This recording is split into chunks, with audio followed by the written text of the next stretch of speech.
है लोकतंत्र और मैं हूं आपके साथ नेहा दुबे। आज हम लोकतंत्र में दरअसल बात करेंगे कानपुर कांड के मुख्य आरोपी विकास दुबे की गिरफ्तारी की। आखिर विकास की गिरफ्तारी में इतनी देरी क्यों हुई? कानपुर के बिकरू में हुए शूटआउट का मुख्य आरोपी और 8 पुलिसकर्मियों की हत्या का जिम्मेदार विकास दुबे को मध्य प्रदेश के उज्जैन में स्थित महाकाल मंदिर से गिरफ्तार कर लिया गया। उत्तर प्रदेश पुलिस की टीम उसे पिछले 6 दिन से लगातार खोज कर रही थी, लेकिन उसकी तलाश में पुलिस और एसटीएफ की 100 टीमें लगा दी गई थी, लेकिन सबकी आंखों में धूल झोंककर विकास कई राज्यों में घूमता रहा और आखिरकार उज्जैन में पकड़ा गया। हालांकि उसकी इस नाटकीय गिरफ्तारी पर कई सवाल खड़े हो रहे हैं। माना यह भी जा रहा है कि एनकाउंटर के डर से विकास दुबे ने इस तरह से गिरफ्तारी दी है ताकि वो लोगों की नजर में आ जाए और पुलिस उसका एनकाउंटर ना कर दे। विकास ने चिल्ला चिल्लाकर आसपास मौजूद लोगों को अपना परिचय दिया। आखिर विकास क्या चाहता था? क्या विकास की गिरफ्तारी में देरी पुलिस की नाकामी है? क्या विकास को सियासी संरक्षण प्राप्त था? क्या वर्दी में विकास के कितने मददगार थे? विकास को पुलिस की हर प्लान की जानकारी आखिर कैसे होती थी? इन तमाम सवालों का जवाब जानेंगे, लेकिन उससे पहले आपको दिखाते हैं ये रिपोर्ट।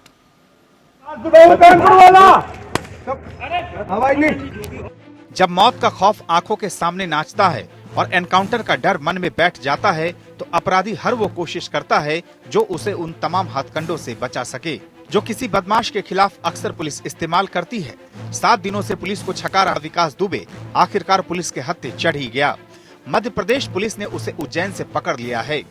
यूपी पुलिस की आंखों की किरकिरी बना विकास दुबे महाकाल मंदिर में दर्शन के लिए पहुंचा था। पकड़ में आते ही चिल्ला चिल्लाकर विकास ने अपने नाम का ऐलान किया और जिले का भी जिक्र किया ताकि सबको ये पता चल जाए कि वो पुलिस की गिरफ्त में आ गया है। ये दाव चलकर 8 पुलिस कर्मियों का ये हत्यारा खुद की मौत को टालने का प्रबंध कर रहा था। मैं विकास दुबे वाला। ये इतनी नृशंस हत्या और की घटना जो हुई थाने वाली, उसके बाद से ही हमने पूरी मध्य प्रदेश को पुलिस को अलर्ट किया हुआ था। अलर्ट मोड पर मध्य प्रदेश था। जैसे ही संदेह हुआ तो उज्जैन में महाकाल मंदिर से हमने गिरफ्तार कर लिया है उसको। उत्तर प्रदेश पुलिस समेत कई राज्यों की पुलिस उसकी तलाश कर रही थी। पिछले 7 दिनों से उसके दिल्ली, नोएडा, फरीदाबाद और मध्य प्रदेश में छिपने की खबरें आ रही थी। महाकाल मंदिर के सुरक्षा गार्ड और मंदिर में प्रसाद बांटने वाले ने विकास को पहचाने जाने से लेकर गिरफ्तारी तक का पूरा किस्सा बताया कि कैसे उसने मंदिर में अपनी पहचान छुपाने की कोशिश की लेकिन असफल रहा। मंदिर में मौजूद सुरक्षाकर्मी और पुजारी पहले ही उसकी फोटो देखकर उसे पहचान चुके थे। विकास दुबे 250 रुपए की रसीद कटवाकर मंदिर में दाखिल हुआ था। हमारे मंदिर के एक सिक्योरिटी चलती है कि उसमें 4-5 गार्ड रहते हैं रोड शो बोलते हुए। ये उस पर शायद वॉच कर रहे थे पहले से। इन्होंने उस पर नजर रखी। वो मंदिर दर्शन करने गया। मंदिर दर्शन करके जब इधर से निर्गम से निकला तो उसको यहाँ रोक के यहाँ बिठाया। उससे यहाँ पूछताछ करी। उससे पूछताछ में उसने इधर उधर घुमाने की कोशिश करी कि मैं विकास दुबे नहीं हूँ और फर्जी आईडी बताई। तो फिर चौकी ले गया उसे। चौकी पे उसने शायद कबूल करा कि मैं विकास दुबे हूँ। मध्य प्रदेश पुलिस ने, उज्जैन पुलिस ने त्वरित कार्रवाई कर इस दुर्दांत अपराधी को गिरफ्तार किया है, हिरासत में लिया है। मैं मध्य प्रदेश पुलिस को इसके लिए बधाई देता हूँ। उज्जैन के जिलाधिकारी ने बताया कि विकास दुबे को महाकाल मंदिर परिसर में सबसे पहले एक दुकानदार ने पहचाना। इसके बाद सुरक्षा गार्ड ने भी कुछ संदिग्ध मामला लगने पर सूचना दी, जिसके बाद विकास दुबे से पूछताछ की गई। उसे महाकाल पुलिस स्टेशन ले जाया गया, जहां पूछताछ के बाद विकास ने अपनी पहचान जाहिर कर दी। Bureau report. तो लोकतंत्र में आज दरअसल हम बात करेंगे कानपुर कांड के मुख्य आरोपी विकास दुबे की। दरअसल विकास दुबे की गिरफ्तारी किस तरह से नाटकीय अंदाज में हुई है ये सभी के सामने रहा। उसने चिल्ला चिल्ला के सभी को बताया कि मैं विकास दुबे हूं, कानपुर वाला हूं। दरअसल बिकरू गांव में जिस तरह से शूट आउट हुआ था और जिस तरह से मुख्य आरोपी वहां से भाग निकला, ना सिर्फ वो हरियाणा, मध्य प्रदेश बल्कि ग्रेटर नोएडा जैसी जगह पर भी उसके आने की खबर मिली थी और ऐसे में पुलिस लगातार सतर्कता बरत रही थी। लेकिन तमाम वजहों से, तमाम बार वो पुलिस को चकमा देकर मध्य प्रदेश पहुंच गया और ऐसे में मध्य प्रदेश के महाकाल मंदिर से उसे गिरफ्तार कर लिया गया है। इस पे आज हम तफसील से चर्चा करेंगे क्योंकि इस पर सवाल बहुत खड़े हो रहे हैं। हमारे साथ खास मेहमान मौजूद हैं, उनसे आपका तारुफ करा देते हैं। हमारे साथ नवीन श्रीवास्तव जी हैं, प्रवक्ता है बीजेपी के। बहुत स्वागत है सर आपका। साथ ही सूर्य कुमार शुक्ला जी हमारे साथ है, पूर्व आईपीएस अधिकारी है। सर आपका भी बहुत स्वागत है। और हमारे साथ अंशु अवस्थी जी हैं जो कि प्रवक्ता हैं कांग्रेस के। आपका भी सर बहुत स्वागत है। लेकिन सबसे पहला सवाल मेरा यहाँ पर नवीन श्रीवास्तव जी से है, क्योंकि जो हालात और जो स्थितियां बनी हुई है, लगातार बीजेपी के ऊपर सवाल उठ रहे हैं, लगातार सरकार के ऊपर और पुलिस प्रशासन के ऊपर भी सवाल उठ रहे हैं। सवाल इस बात को लेकर कि आखिर 7 दिन तक पुलिस क्या करती रही और आखिर किस तरह से, किस नाटकीय अंदाज में इस सरेंडर को गिरफ्तारी बनाने की कोशिश की जा रही है। नहीं, देखिए उत्तर प्रदेश की पुलिस क्या कर रही थी। उत्तर प्रदेश पुलिस लगातार उस दुखद घटना के बाद जो लोग उसको संरक्षण देने वाले थे, जो लोग इस अपराध में उसके सहयोगी थे, उनके पीछे लगी हुई थी। सहयोग देने वालों की भी गिरफ्तारियां हुई जो उसके साथ उस दुखद घटना में शामिल थे। उसमें से कई मुठभेड़ में मारे गए, कई की गिरफ्तारी भी हुई। और आज जिस प्रकार से उज्जैन महाकाल मंदिर परिसर से उसकी गिरफ्तारी हुई, या जिस प्रकार से एक तरह से उसने सरेंडर किया कि मैं ही विकास दुबे हूं, तो उसके पीछे कहीं न कहीं उत्तर प्रदेश की जांबाज पुलिस ने जिस प्रकार से लगातार पिछले 2-3 दिन में देखी और आज सुबह उसके 2 साथियों को मुठभेड़ में मार गिराया था, तो उसका यह दबाव था। उसको यह लग रहा था कि उत्तर प्रदेश पुलिस के साथ अब क्या आमना सामना होगा तो निश्चित रूप से मैं मारा जाऊंगा। तो अपनी जान बचाने के लिए वहां पर उसने महाकाल मंदिर में जो एक पब्लिक प्लेस था वहां एक स्वांग रचा। चूंकि मंदिर परिसर में आप जानती हैं कि मेटल डिटेक्टर लगे होते हैं, कोई अंदर हथियार लेके नहीं जाता है, तो वहां उसको लगा कि यहां अगर हम सरेंडर करते हैं तो हम ज्यादा सुरक्षित रहेंगे, दुनिया और मीडिया की नजर में आ जाएंगे, मेरा इनकाउंटर नहीं होगा, इसलिए उसने किया। उत्तर प्रदेश की पुलिस की कोई नाकामयाबी नहीं है। हमने उत्तर प्रदेश की पुलिस ने जिस प्रकार से लगातार उसके लोगों को पकड़ा था, उसके लोगों को मुठभेड़ में मार गिराया, उसका यह दबाव था कि जिसके तहत उसने आज ये नाटकीय रूप से चाहे गिरफ्तारी की या सरेंडर किया उसने। ठीक है। एक सवाल मेरा सूर्य कुमार जी आपसे है, क्या ये नाकामयाबी नहीं बल्कि कामयाबी से कहेंगे? क्योंकि जो हालात और जो स्थितियां रही पिछले 7 दिनों में, उसमें विकास दुबे ने ये साबित कहीं ना कहीं कर दिया कि उसका जो नेटवर्क है वो पुलिस से ज्यादा बेहतर है। क्या आपको लगता है ऐसा? नेहा जी, कुछ लोगों की दिक्कत ये होती है कि उन्हें कोई ना कोई कमी निकालनी होती है, उन्हें कोई ना कोई बुराई करनी होती है। तो समाज में निगेटिव लोग भी होते हैं और पॉजिटिव लोग भी होते हैं, तो उनकी आंखों पे एक चश्मा चढ़ा रहता है कि हमें कैसे व्यवस्था में कमी निकाली जाए। और कारण उसका रहता है कि वो सोचते हैं किसी तरह बुराई बदनामी की जाए तो उससे उनकी पहचान बने। ऐसे लोग होते हैं कि जिनकी ऐसे कोई पूछ नहीं हो रही है, तो वो सोचते हैं कि अगर हम कुछ बुराई करें तो शायद हमारी तरफ ध्यान आकर्षित होगा। और मैं यूपी पुलिस को बधाई देता हूं। मैंने डीजी पुलिस साहब को फोन करके बधाई दिया कि ऐसा शानदार काम हुआ कि एक दिन भी ये बदमाश रुकने नहीं पाया। इतना सक्रियता से पीछा किया पुलिस ने कि 4 राज्यों में भागा फिरा, और अंत में जब आदमियों की कोई शरण नहीं बची तो भगवान महाकाल की शरण में चला गया। और वहां भी गिरफ्तार होने के लिए जान गया कि 5 बदमाश हमारे मारे जा चुके हैं और हमारा खात्मा निश्चित है। और यूपी पुलिस ने, जरा आप भी याद करिए नेहा जी, क्या कभी सुना था किसी का घर जमीन दोज कर दिया गया? नहीं किया गया था। इसके पहले क्यों कि इसके घर में जिस तरह बारूद और हथियार छिपाए गए थे दीवालों के अंदर, उसके कारण तलाशी लेने के दौरान पुलिस को इसका घर गिराना पड़ा। सवाल तो वही है ना, और आपने कहा कि वो भागा फिर रहा था। सर वो भागा फिरा कैसे, जब पुलिस का नेटवर्क इतना तेज था, पुलिस इतनी सतर्कता के साथ वहां मौजूद थी, लगातार दबिश दे रही थी, लगातार छापेमारी कर रही थी। सर कितने उसने टोल प्लाजा पार किए होंगे, कौन कौन उसको मदद कर रहा होगा, और क्या उसका नेटवर्क इतना मजबूत नहीं था कि वो कानपुर देहात से, कानपुर से वो फिरोजाबाद तक चला जाता है और उसके बाद फिर वो औरैया चला जाता है, फिर वो उज्जैन चला जाता है? सर ये कैसे मुमकिन है? बिल्कुल बिल्कुल बिल्कुल, बहुत बढ़िया सवाल आपने नेहा जी उठाया है।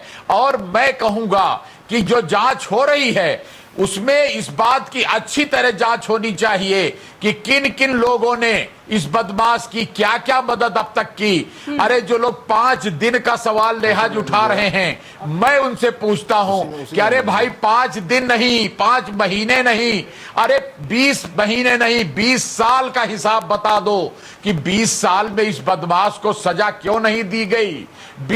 60 बार पुलिस ने इसको गिरफ्तार किया, 60 बार मुकदमे लिखे, 60 बार जांच करके चार्जशीट अदालत में भेजी, और इसके बावजूद वो कौन सी ताकतें हैं जिन्होंने इसको आज तक सजा के अंतर्गत जेल से बाहर निकाल दिया, जेल में नहीं रहने दिया, बार बार जमानत कराई।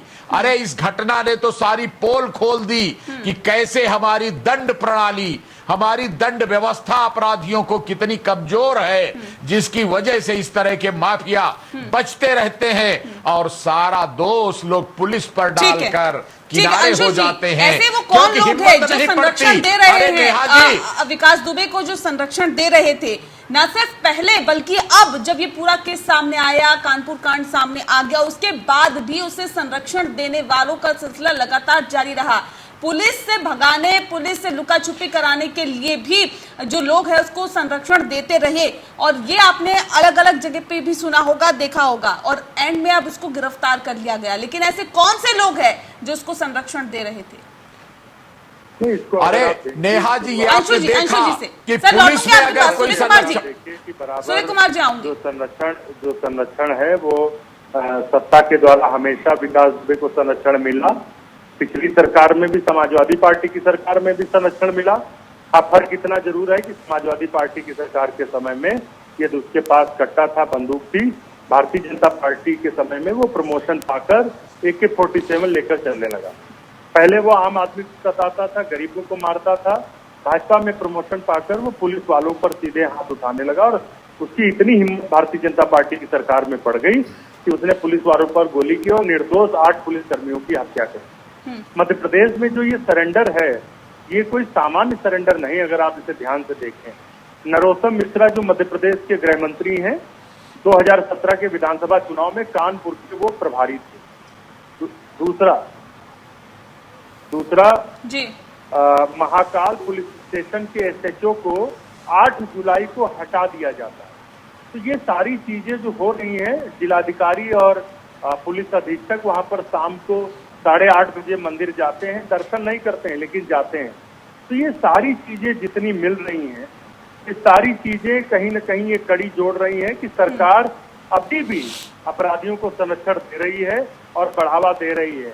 हम मांग करते हैं कि इस घटना की CBI जांच हो, तो कि बिना CBI जांच के जो ये राजनीति का, सत्ता का और ये अफसरों का ये जो कलंकित गठजोड़ है, जिसकी वजह से विकास दुबे जैसी अपराधी पैदा हो रहे हैं, फल फूल रहे हैं। ठीक है, नवीन जी से रिएक्शन ले लेते हैं। नवीन जी, नरोत्तम मिश्रा गृह मंत्री और उनका सीधा कनेक्शन कानपुर से, और सीधा कनेक्शन उज्जैन से, और सीधा कनेक्शन विकास दुबे से, किस तरह से देखते हैं इसे आप? नेहा जी देखिए, अभी मैं सुन रहा था कांग्रेस के प्रवक्ता अंशु अवस्थी जी का, उन्होंने बहुत सारी चीजें उन्होंने कही, राजनीतिक संरक्षण की बात की। देखिए, अभी इस घटना के बाद इनकी उत्तर प्रदेश की प्रभारी हैं श्रीमती प्रियंका वाडेरा, उन्होंने वेबिनार से उत्तर प्रदेश में कानून व्यवस्था पर एक चर्चा की, जिसमें कानपुर की एक घटना विशेष रूप से थी। उसमें उनके साथ एक सज्जन थे श्री राजाराम पाल, जो वहां सांसद रह चुके हैं, आज उनकी पार्टी में है। देखिए, राजनीतिक संरक्षण या किसी प्रकार के संरक्षण कोई किसी के साथ, सुन लीजिए अंशु जी सुन लीजिए जरा ना। आपकी सरकार में अगर हिम्मत है तो जांच कराए, जो भी दोषी है उसे दंड दे, वो चाहे हमारी पार्टी में हो चाहे आपकी पार्टी में हो। ऐसी प्रकार की कहानी बनाते हैं, आप लोग के साथ दिक्कत है, उसे सोना बनाने वाले आप लोग इसी तरह के हाइपोथेटिकल स्टोरी बनाते हैं। शांत होकर सुनिए गंभीरता से, पर चर्चा कर रहे हैं। हालांकि आपसे और आपकी पार्टी से बहुत गंभीरता की उम्मीद नहीं करता हूं, लेकिन व्यक्तिगत रूप से आपसे उम्मीद करता हूं कि आप गंभीर व्यक्ति हैं, छात्र नेता हैं, आप थोड़ा शांति सुनेंगे। आपका जब नंबर आएगा आप जवाब दीजिएगा। मेरी बात सुनिए पहले। नवीन जी ठीक है। नेहा जी देखिए, इस प्रकार के जो भी अपराधी हैं, इनके जो बार बार चर्चा करते हैं कि राजनीतिक संरक्षण, निश्चित रूप से इनको राजनीतिक संरक्षण मिलता है, और जिनकी सरकारें होंगी शायद उनका ही मिलेगा ज्यादा। असली इनको संरक्षण है इनके आर्क साम्राज्य का। अपने अपराध के दम पर ये जो आर्थिक साम्राज्य खड़ा करते हैं, उस पैसे के दम पर ये चाहे राजनेता हो, चाहे वो सरकारी अधिकारी कर्मचारी हो, चाहे पुलिस के लोग हो, चाहे अवमानना होगी मेरे शब्दों की, चाहे न्यायपालिका हो, आखिर एक अपराधी जिसके ऊपर 60-60 मुकदमे हो, जिसको उम्र कैद की सजा हो, वह जमानत पर कैसे बाहर आ जाता है, यह भी एक बड़ा गंभीर विषय है। रही बात कि विकास दुबे में, देखिए विकास दुबे की जब भी गिरफ्तारी हुई भारतीय जनता पार्टी के शासनकाल में हुई। 2017 में उत्तर प्रदेश से माननीय योगी आदित्यनाथ जी के नेतृत्व की भाजपा सरकार बनी, तो 2017 में इसकी गिरफ्तारी हुई, 1.5 वर्ष यह जेल में रहा। जेल से निकल के ये उत्तर प्रदेश से फरार था। जब आके क्षेत्र में इसने आपराधिक गतिविधियां शुरू की तो पुलिस ने लगातार उसकी कॉम्बिंग की। मैं एक प्रश्न नेहा जी आपके माध्यम से सारे विपक्ष सबको पूछना चाहता हूँ, लोग मुझसे प्रश्न, एक प्रश्न मैं रखना चाहता हूँ कि आखिर उस रात 35 पुलिस अधिकारी कर्मचारी विकास दुबे क्या करने गए थे? अगर विकास दुबे को सरकार का भाजपा का संरक्षण था तो विकास दुबे के घर क्या वो दावत खाने गए थे या उसका सम्मान करने? वह गए तो वहां उसको गिरफ्तार करने, उसका काउंटर करने के लिए। सर, ये कैसे एनकाउंटर करने गए थे सर? बिना तैयारियों के साथ पुलिसकर्मी ही उस पर सवाल उठा रहे हैं, पुलिसकर्मी ही उस एनकाउंटर पर सवाल उठा रहे हैं। ये कैसा एनकाउंटर था जिसमें पुलिसकर्मी शहीद हो गए? जी जी, ठीक है शुक्ला साहब, सवाल मेरा आपसे है, ये एक दूसरी बात ये जो हालात और जो स्थितियां थी जो आपने देखी, पुलिस कर्मियों ने अगर लापरवाही नहीं बरती होती, पुलिस ने सूचना नहीं दी होती तो यह दुखद घटना नहीं होती। हमारे 35 अधिकारी सिपाहियों की फोर्स कमजोर नहीं होती है, कहीं न कहीं इनसाइडर से सूचना थी और तैयारियों में कहीं कमी थी, तभी इस प्रकार की दुखद घटना हुई। लेकिन यह कहना कि उसको सरकार का संरक्षण था, सत्ता दल का संरक्षण था, यह सरासर गलत है। संरक्षण होता तो उसके घर वहां छापा मारने नहीं जाते लोग। ठीक है सूर्य कुमार शुक्ला जी, क्या वाकई पुलिस की कमियां थी? हालांकि जो तैयारियां थी वो तो पूरी नहीं थी, जिस तरह से पुलिसकर्मी खुद उस पर सवाल उठा चुके हैं, लेकिन वाकई क्या लूज पोल थे जिस वजह से ये जो एनकाउंटर था वो पुलिसकर्मियों पर ही भारी पड़ गया? नेहा जी, ये जो लोग ये बात कहते हैं कि पुलिस उससे मिली हुई थी, पुलिस ने तो सीना खोल के दिखा दिया जैसे हनुमान जी दिखाते हैं कि देखिए हमारे घर में अगर कोई भी बदमाश से मिला हुआ है तो न केवल सस्पेंड होगा, लाइन हाजिर होगा, बर्खास्त होगा, बल्कि उस पर मुकदमा कायम होगा, वो जेल जाएगा। यह है पुलिस विभाग। लेकिन उन लोगों को कहिए कि जो इसको बचाने के लिए, जमानतें कराने के लिए, इसको सजा से बचाने के लिए लगे हुए हैं, चाहे वो कोई लोग हैं, मैं तो कहता हूं कि इसी में जांच हो जानी चाहिए। जो जितने मददगार हैं उनको सबको जेल जाना चाहिए। और हत्या कर दी जाती है, मौत के घाट उतार दिया जाता है, तब पुलिस कर्मियों की ही आवाज नहीं उठती। ये भी तो एक पुलिस थी ना। पुलिस ने तो उस समय भी कार्रवाई की, इस समय भी कार्रवाई की। सोचिए अभी अभी कि ये जरा पूछिए कि इस तरह के आदमी को, जिसको अब तक कई बार आजीवन कारावास हो जाना चाहिए था, फांसी हो जाना चाहिए था, ये कैसे किन बातों का फायदा उठा करके बच के अभी जमानत करा के बाहर आ गया? मखौल उठा रहे हैं। अरे मैं आपको नेहा जी बता दूं कि ये बदमाश इसलिए नेताओं के पास जाते हैं क्योंकि एक कानून में, हमारे जो दंड प्रक्रिया संहिता है उसमें लिखा हुआ है कि अदालत में जो मुकदमा चल रहा हो उसको सरकार वापस ले सकती है। इसलिए ये इस लालच में कि शायद हमारा भी कत्ल का मुकदमा वापस हो जाए, इनको ये मालूम है कि सरकार अगर चाह लेगी तो हमको पैरोल मिल जाएगा। तरह तरह के जो हमारे कानून में लूपहोल बने हुए हैं, हमारा कानून आउटडेट हो गया है नेहा जी।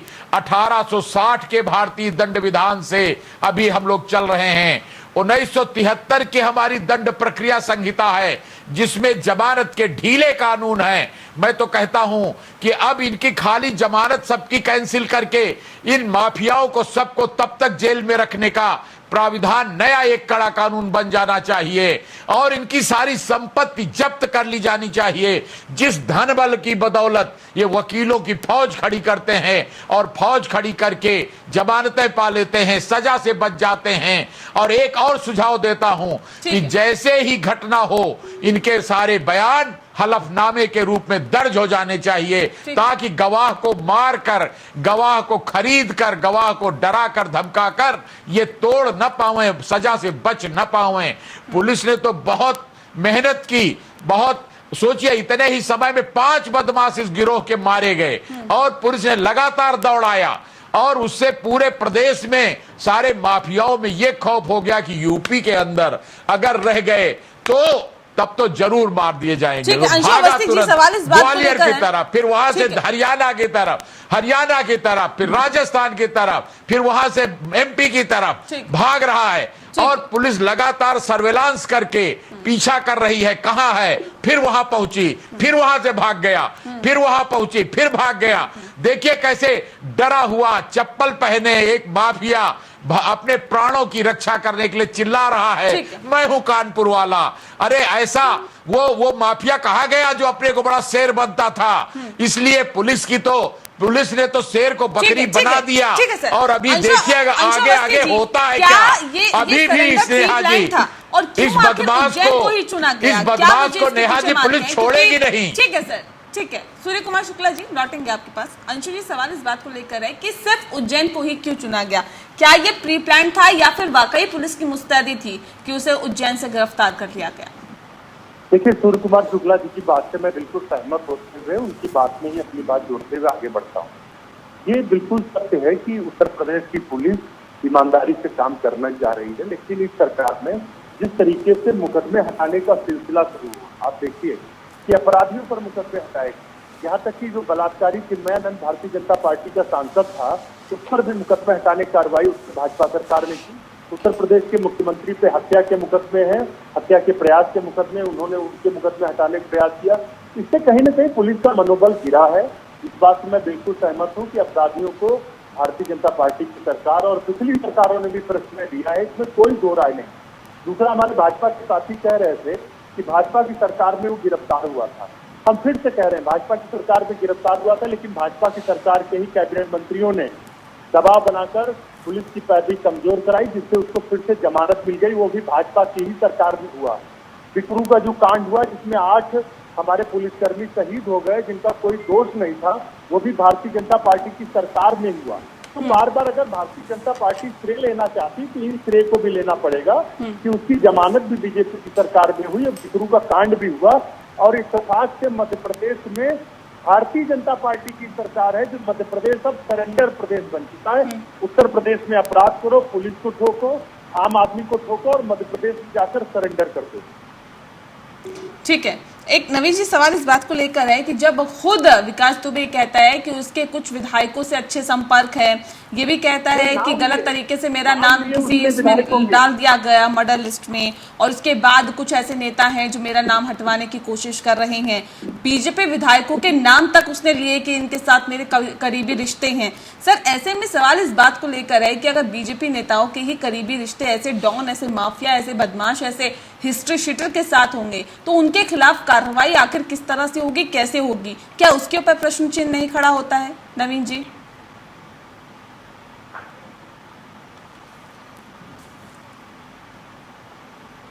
नवीन जी अब नहीं बोलेंगे। नवीन जी, आवाज मिल पा रही है आपको? आवाज मिल तो रही, लेकिन आवाज निकल नहीं रही है क्योंकि अपराधियों को प्रश्रय देने में पूरी ऊर्जा लगा रहे हैं। लगता है आवाज नहीं पहुंच पा रही है उन तक।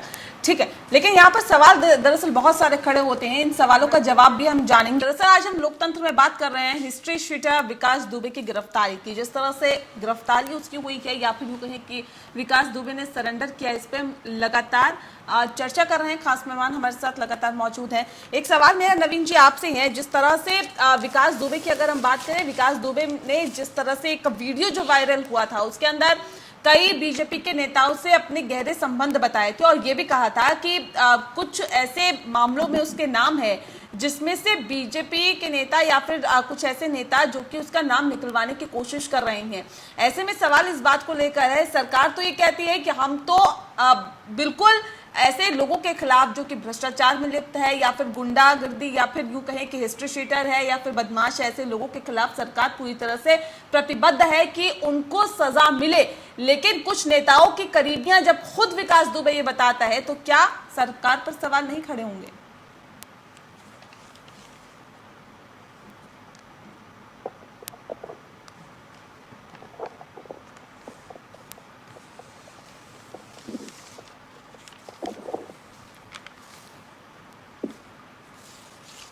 लगता है आवाज नहीं पहुंच पा रही है उन तक, एक बार फिर से संपर्क साधने की कोशिश करते हैं। लेकिन सूर्य कुमार शुक्ला जी, सवाल इस बात को लेकर है कि ये कैसे सर देखा जाए इसे, क्योंकि अभी जिस तरह से गिरफ्तारी हो गई क्या है, या फिर यूं कहें कि सरेंडर हो गया है, अब आगे का क्या प्रोसीजर होगा उसको लेकर? मध्य प्रदेश में ही आगे उसकी जो कार्रवाई होगी, या फिर अब उसको उत्तर प्रदेश लाया जाएगा? किस तरह से आगे का प्रोसीजर होगा? नेहा जी, पहले तो मैं इसी बात को स्पष्ट कर दूं कि ये सरेंडर है या गिरफ्तारी है। नेहा जी, होता क्या है, दो कार्रवाई होती हैं। एक तो होती है अदालत, जिस बदमाश के खिलाफ जिस अदालत में मुकदमा लिखा होता है वहां जाकर के हाजिर हो जाना, पेश हो जाना कि मैं हाजिर हूं साहब, जज साहब, अगर मेरे खिलाफ जो केस लगा है उसमें मैं आत्मसमर्पण कर रहा हूं, ये कहलाता है आत्मसमर्पण। और दूसरी कार्रवाई होती है कि जब पुलिस के दबाव से, उसके दबिश डालने से, या उसके घर वालों के दोस्तों के पकड़ने, उनके इनकाउंटर करने, उनकी संपत्तियां जब्त करने, इस प्रकार जब दबाव होता है तब वो थाने जाता है, पुलिस के पास जाता है, या पुलिस जाती है, उसको कहते हैं गिरफ्तारी। तब हथकड़ी लगाकर और उस बदमाश को पुलिस पकड़ कर ले जाती है, उन जज साहब की अदालत में पेश करती है। तो इस मामले में ये घटना हुई थी कानपुर में। अगर वो आत्मसमर्पण तब कहलाता है जब कानपुर में उन जज साहब की अदालत में ये बदमाश जाता, वहां पर हाजिर होता। लेकिन नेहा जी, आप तो जानती हैं कि यूपी पुलिस का ये दबदबा है भगवान की दया से कि अगर यूपी पुलिस के हत्थे चढ़ गया तो बदमाश को bullet for bullet is the principle, गोली मारने वाले को गोली मारी जाएगी और उसको कोई रियायत रत्ती भर नहीं होगी। और आप आगे पुलिस का खौफ इतना ही बदमाशों में होता है, तो क्या लगता है कि उत्तर प्रदेश नंबर 1 पर होता क्राइम के मामले में? नंबर 1 पर तो पुलिस, यूपी बहुत मामलों में है, आबादी में भी यूपी बहुत आगे है, सबसे 1 नंबर पर है। और सारे सबसे बड़ा प्रदेश होने के नाते नेहा जी, यूपी बहुत मामले में आगे है। लेकिन जरा ये जो भाई साहब कह रहे हैं, मैं इनसे निवेदन करूंगा कि नेशनल क्राइम रिकॉर्ड ब्यूरो की रिपोर्टें देख लीजिए, और यूपी उस तुलना में क्राइम में बहुत नीचे है। और प्रति 1000 जो पुलिस की सीमाएं देखिए, 1000 आदमी में 1 पुलिस है। 1000 आदमियों को कंट्रोल करने में पुलिस की कमी निकालना तो बहुत आसान है। लेकिन अभी नेहा जी, आपने आगे का प्रोसीजर बताइए सर, आगे किस तरह का प्रोसीजर होगा? कोरोना की लड़ाई में सबसे जी बताइए क्या कह रही हैं? जी, विकास दुबे को गिरफ्तार कर लिया गया है, ये कहा जा सकता है, और अब आगे का प्रोसीजर किस तरह से होगा? आगे से प्रोसीजर ये होगा कि जहां गिरफ्तार किया गया है वहां की जिला अदालत में पेश किया जाएगा। उसके बाद ट्रांजिट रिमांड कहते हैं, वो ट्रांजिट रिमांड बनाया जाएगा, यानी कि वहां की अदालत आदेश देगी। यूपी की पुलिस गई है, बताएगी वहां की अदालत को कि ये वहां के क्राइम करके भागा हुआ है, तब उसको वहां सुपुर्दगी में देगी यूपी की पुलिस को, एमपी की पुलिस, और तब उसको यहां लाकर कानपुर में पेश किया जाएगा, उस अदालत में जहां उसने क्राइम किया है, उस घटना स्थल में। वहां की अदालत कानपुर में है, इसलिए वहां पर पेश किया जाएगा। यह प्रक्रिया है। और अगर इस बीच में कोई बदमाशी करेगा, पुलिस से कोई लड़ाई फिर करेगा, क्योंकि उसकी तो आदत है कि वो हाथ छुट जैसे कहते हैं गांव की भाषा में, कि वो जो आदमी 8 पुलिस कर्मियों पर गोली चला सकता है, वो आगे पुलिस पर फिर हमला कर सकता है। इसलिए तैयार रहिए, अगर इसने दोबारा बदतमीजी किया, हमला किया, तो ये फिर उसी तरह उसी अंजाम को पहुंचेगा जिस तरह इसके साथ 5 और साथी पहुंचे हैं। ये अभी से मैं बता दे रहा हूं कि इस तरह के हत्यारे, बदमाश, जिन्होंने ऐसे दर्दांत अपराधी की दर्जनों घटनाएं कर चुके, आप खुद ही सोचिए नेहा जी, क्या इनको जीने का कोई हक है? ठीक है अंशु जी, ये बात विकास दुबे ने खुद कबूल की है कि वो शवों को जलाकर सबूत मिटाने की तैयारी भी कर रहा था। उसकी एक योजना थी कि जो पुलिस कर्मियों को जिसकी हत्या की गई है, वहां पर अब उनके भी शवों को जलाकर सबूत मिटाया जा सके। अंशु जी के पास हम जाएंगे, लेकिन ये सवाल मेरा नवीन जी से, यानी कि ये कहा जाए कि खूंखार अपराधी और भी कई वारदातों को अंजाम देता, लेकिन पुलिस कहीं ना कहीं भारी पड़ गई, बहुत ज्यादा पहुंच गई तब भागा वो। ठीक है नवीन जी ठीक। नेहा जी देखिए, बीच में संपर्क कट गया था, मैं बात थोड़ी थी, मैं जवाब नहीं दे पाया उस समय। देखिए, ये कहना बहुत आसान होता है कि पुलिस को ऐसा करना चाहिए था, वैसा करना चाहिए था, लेकिन मैं चर्चा कर रहा था 2017 में उत्तर प्रदेश में योगी आदित्यनाथ जी के नेतृत्व की जब भाजपा की सरकार बनी तो कानून व्यवस्था हमारे सर्वोच्च प्राथमिकता थी। और आज जिन चीजों पर हम सारे चैनलों पर चर्चा कर रहे हैं या देख रहे हैं, संरक्षण की बात कर रहे हैं, चाहे राजनीतिक हो चाहे अन्य प्रकार के हो, उसके मूल में कहीं न कहीं इनके द्वारा अपराध के माध्यम से कमाई हुई अकूत संपदा थी। और हमने 2017 में उत्तर प्रदेश विधानसभा में एक बिल लाए जिसका नाम था यूपी कोका। उसके दो मुख्य प्रावधान थे।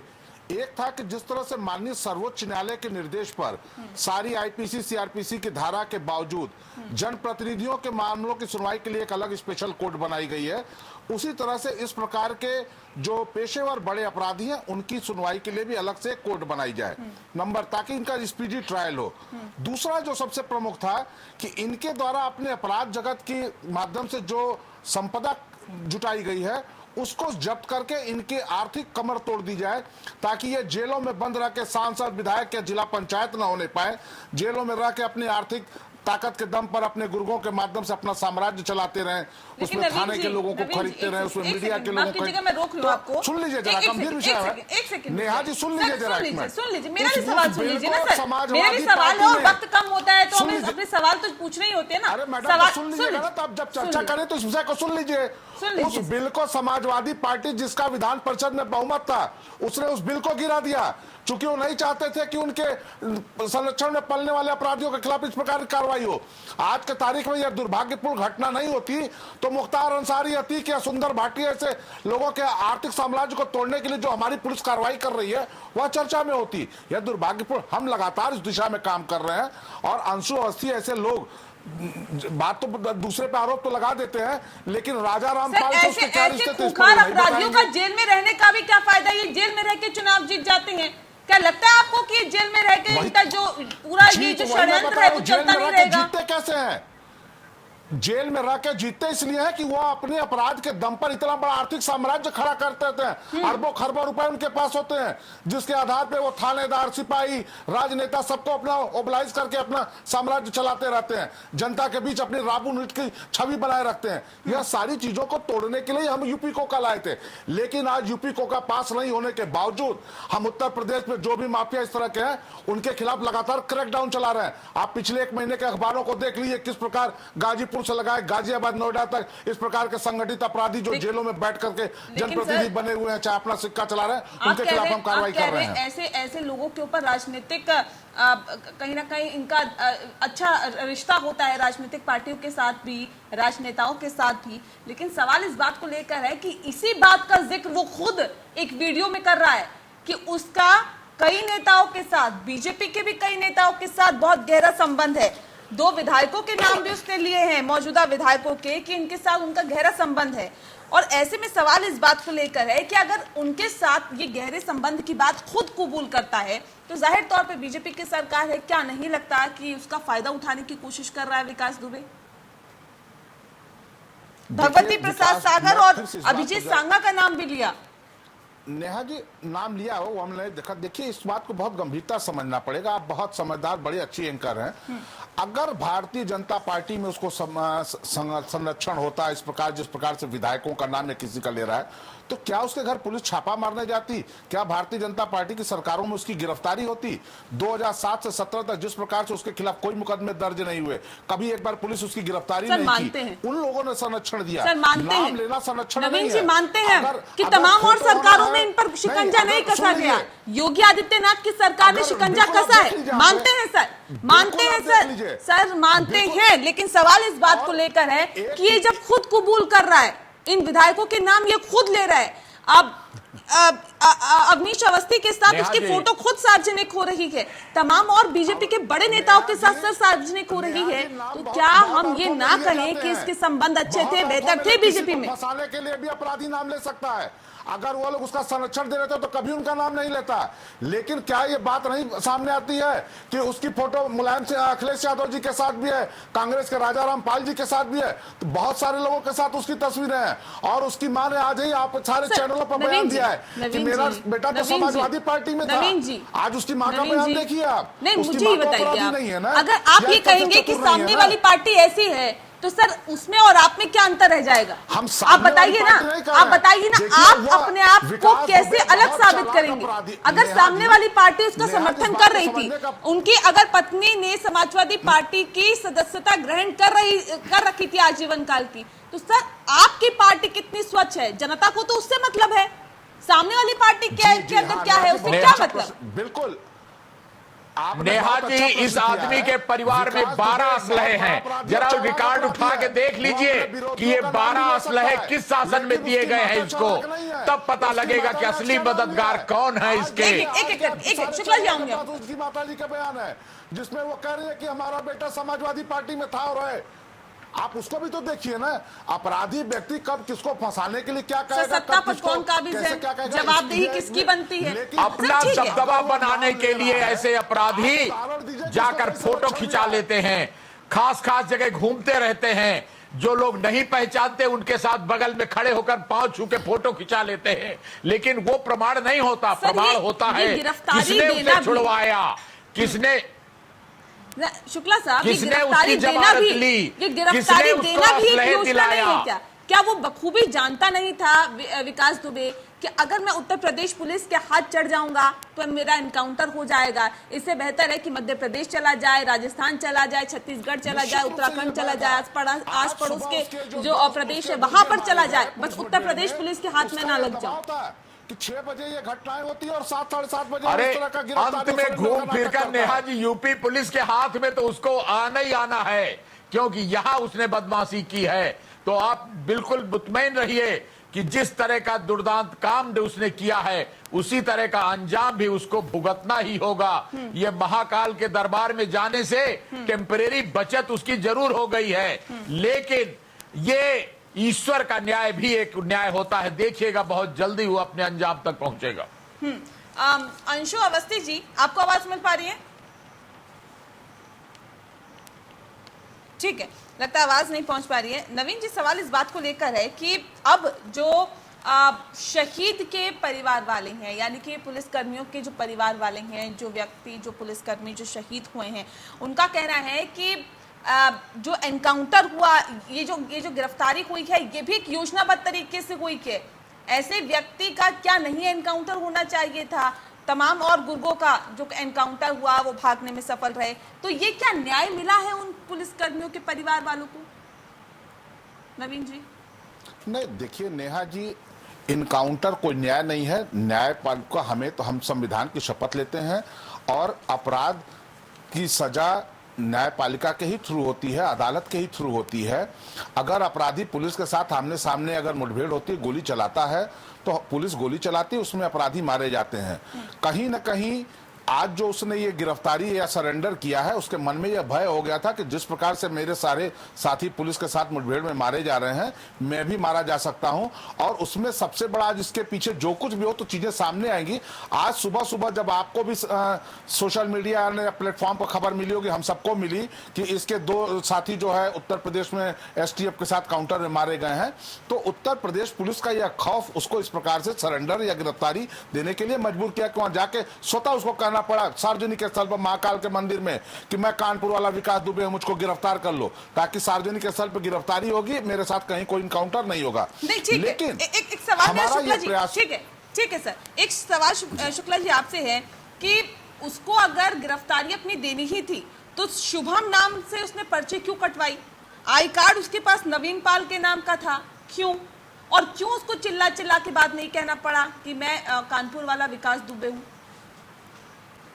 शुक्ला जी। अरे वो इसीलिए नेहा जी कि रास्ते में कहीं जो पुलिस उसका पीछा कर रही है, बार बार उसका लोकेशन जो मुखबिर लोग बता रहे हैं, पुलिस के मुखबिर लगे हुए हैं, वो बता रहे हैं, जैसे ही पुलिस पहुंचती है वो भागता है, फिर पीछा कर जाता है। तो उसको लगा कि रास्ते में मिल गया तो मार दिया जाऊंगा, गोली चलेगी और बचूंगा नहीं, तो वहां पर जाकर के गलत नाम से और विशेष रूप से उसकी मदद किया कोरोना के मास्क ने, कि मास्क लगाने की वजह से दूर से लोग पहचान नहीं पाए। यद्यपि आप लोगों की मदद से उसका फोटो पूरी इंडिया में फैल गया था और वो जान गया था कि अब तो बचना नहीं है। लेकिन जब उसको लगा कि अब महाकाल मंदिर के अंदर यहाँ असलहे लेके लोग नहीं आते, तो वो चिल्लाने लगा अपना नाम लेकर के, ताकि सब लोग इकट्ठा हो जाए, जान जाए कि मैं जिंदा हालत में पकड़ा गया हूं। तो सीधा बताता कि मेरा नाम विकास दुबे है, विकास दुबे के नाम से पर्चे कटवाता, खुद अपना नाम विकास दुबे बताता, तो सामने जाहिर करता, लेकिन तो शुभम नाम से वो पर्चे कटवाता है। पहले जान बचानी थी, तो जान बचाने के लिए, जान बचाने के लिए पहले दूसरे नामों का उपयोग करता रहा, और जब उसको लगा कि अब जान बचेगी नहीं और वहां पर नहीं मारा जाऊंगा मंदिर के अंदर जहां असलहे लेके लोग नहीं जाते हैं, तो वहां पर फिर चिल्लाने लगा। और लेकिन ये चिल्लाना और ड्रामेबाजी ये ज्यादा दिन चलने वाली नहीं है। जिस तरह उसने बदमाशी की है उस पर उसको भरपूर अंजाम भुगतना ही पड़ेगा। नेहा जी, ये बदमाश, मैं जितने आलोचना करने वाले हैं उनको ये बताना चाहता हूं कि पुलिस का मनोबल ऊंचा रखिए।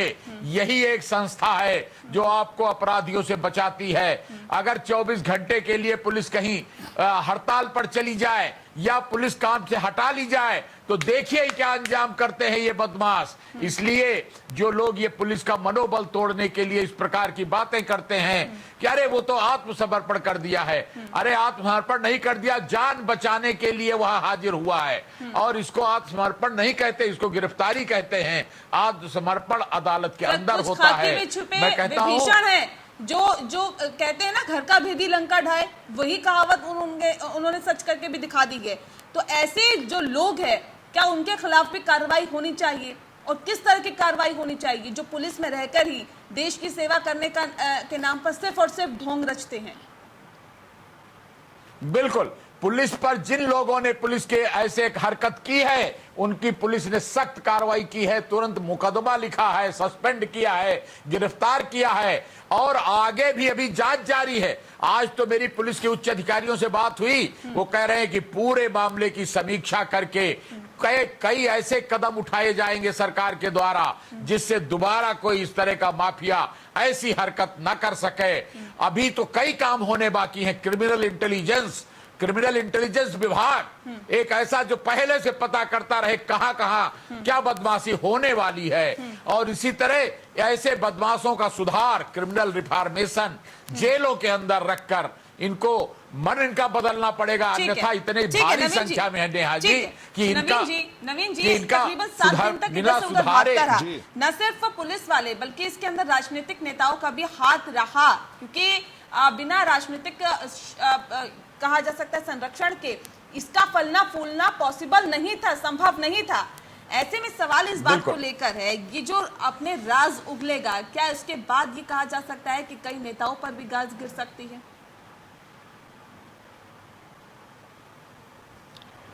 देखिए नेहा जी, बार बार मैं इस बात की चर्चा सुनता हूं कि इसको संरक्षण था, पुलिस का था, नेताओं का था। मैं इस बात से सहमत नहीं हूं कि सिर्फ पुलिस या नेताओं का संरक्षण था। ऐसे लोगों को समाज के अन्य वर्गों का भी संरक्षण होता है, जो सामान्य गरीब लोग हैं जिनकी कोई सुनवाई नहीं होती है। मैं एक उदाहरण दूंगा, जिले में डीएम एसपी होते हैं, संविधान के रखवाले, सबसे ज्यादा ताकतवर लोग, प्रशासनिक, जिनके पूरी शासन सत्ता होती है। लेकिन एक गरीब व्यक्ति है जब उनके दरवाजे पर जाता है किसी मदद के लिए, अस्पताल में भर्ती कराने के लिए, छोटे से प्रमाण पत्र के लिए, या उसकी जमीन कब्जा हो गई है, तो ये अधिकारी उसकी मदद नहीं कर पाते हैं। लेकिन वो विकास दुबे की तरह के जो अपराधी टर्न माफिया या पॉलिटिकल लोग हैं, उनके यहाँ जाएंगे, उनका एक फोन जाता है भैया का फोन आ गया तुरंत काम हो जाता है। तो इनकी छवि जो है वो जो आम जनता है उसमें भी जो है बहुत अच्छी हो जाती है। वो आम जनता कभी इनके खिलाफ नहीं जाती है। आम जनता को इससे मतलब नहीं होता है कि वो किसी उद्योगपति से 50 लाख ले लिया या किसी ठेकेदार से 20 लाख रुपए ले लिया। और तीसरा एक बहुत बड़ा वर्ग है जिसको मैं कहूंगा कि जो लोग बौद्धिक संरक्षण देते हैं, जब ऐसे अपराधियों के खिलाफ पुलिस क्रैकडाउन करती है, जैसे उसका मकान गिराया गया, तो मैंने देखा कि सोशल मीडिया में बाढ़ लग गई कि उत्तर प्रदेश पुलिस को यह नहीं करना चाहिए था। अपराधी मुठभेड़ में मारे जाते हैं तो कहा जाता है ऐसा नहीं होना चाहिए। एक उत्तर प्रदेश के एडीजी जब पश्चिम उत्तर प्रदेश में कांवरियों पर गुलाब के फूल गिरा रहे थे और साथ ही साथ अपराधियों पर गोली भी बरसा रहे थे, तो उसकी भी आलोचना हो रही थी। तो देखिए, हम सबकी एक कलेक्टिव जिम्मेदारी है। सिर्फ पुलिस बल पर या राजनेताओं पर कह के हम नहीं बचने वाले हैं। न्यायपालिका, पत्रकारिता, बौद्धिक संरक्षण और समाज में के जो निचले तबके के लोग हैं, जो गरीब जरूरतमंद हैं, जिनकी मदद हमारी सरकार या प्रशासनिक मशीनरी नहीं कर पाती है और ये गुंडे माफिया जो नेता बन के बैठे हैं वो करते हैं, उस पर भी हमें ध्यान देना पड़ेगा, ताकि इनका साम्राज्य किसी दो पिलर पर नहीं खड़ा है। इसके बहु खंबे पर इनका पिलर साम्राज्य खड़ा है, लेकिन उस सबके पीछे है इनकी आर्थिक ताकत, जिसको तोड़ने के लिए हमारी योगी आदित्यनाथ जी की सरकार लगातार कदम उठा रही है। आप पिछले एक महीने के आप अखबारों के चैनलों को देख लीजिए कि गाजीपुर से गाजियाबाद तक इस प्रकार के माफियाओं ने अपना जो आर्थिक साम्राज्य बना रखा, उसके खिलाफ कैसा क्रैकडाउन चल रहा है। ठीक है, शुक्ला जी कुछ कहना चाह रहे हैं? शुक्ला जी। हाँ नेहा जी, मैं ये जोड़ना चाह रहा हूं कि ये माफिया कई स्टाइल में काम करते हैं। एक जगह से पैसा लूट कर लाते हैं बाहर से, और लूट कर गांव में कोई लड़की की शादी होती है उसमें पैसा बांट देते हैं और गांव में लोकप्रिय हो जाते हैं कि बड़े परोपकारी हैं, बड़े समाज सेवी हैं। इसी तरह दूसरे एरिया में जाकर के मर्डर करते हैं, अपहरण करते हैं, पैसा खींच के लाते हैं, जमीनें दूसरे एरिया में कब्जा करते हैं और फिर लौट कर आते हैं। उस पैसे से थोड़ा थोड़ा गरीबों के लिए भोजन बांट देते हैं और गांव में लोग नहीं समझते, भोले भाले लोग हैं और इन माफियाओं के बहकावे में आ जाते हैं, कहते हैं बड़े उपकारी हैं, उसकी मदद किया, उसकी मदद किया, और हमारे सिस्टम की इस खामी का फायदा उठाते हैं कि जब सरकार ने प्रोविजन बनाया, पुलिस ने कोशिश किया, तो सारी संपत्ति दूसरों के नाम से खरीद देते हैं, रिश्तेदारों के नाम से, अपने घर वालों के नाम से, यहां तक कि मजदूरों के नाम से संपत्तियां खरीद कर और उसका फायदा लेते हैं। और बाहर ये समझ में आता है कि अरे वो तो बहुत बड़ा जबरदस्त माफिया है, और भीतर से वो सब लोग उसके मददगार, उसके एहसानमंद हो जाते हैं। इतना तक करते हैं कि नए नए बदमाश निकलते हैं तो उनकी जेल में भेजकर जमानत करा लेते हैं, जमानत करा के उनको अपने महीनेवार पेरोल पर रखकर शूटर बना लेते हैं कि हमारे ये उस तरह की श्रेणी में आ जाते हैं कि माफिया है। तोड़ने की जरूरत है और लोगों को ये समझ आना चाहिए कि ये जो लोग हैं वो आपका भला जरूर थोड़ा बहुत कर रहे हैं, बिल्कुल, लेकिन किसी का बुरा भी करके आए हैं। बिल्कुल। बहरहाल बहुत शुक्रिया आप सभी मेहमानों का हमारे साथ इस खास चर्चा में शामिल होने के लिए। तो सरकार लगातार कोशिश कर रही है ऐसे बदमाशों के खिलाफ, लगातार मुहिम छिड़ी हुई है कि लगातार इस तरह के जो बदमाश है उनके खिलाफ सख्त कार्रवाई हो, लेकिन ऐसे में लोगों को भी समझना चाहिए कि बदमाश किसी का बुरा करके ही आपका थोड़ा बहुत भला करते हैं। इसी के साथ लोकतंत्र में इतना ही। नमस्कार।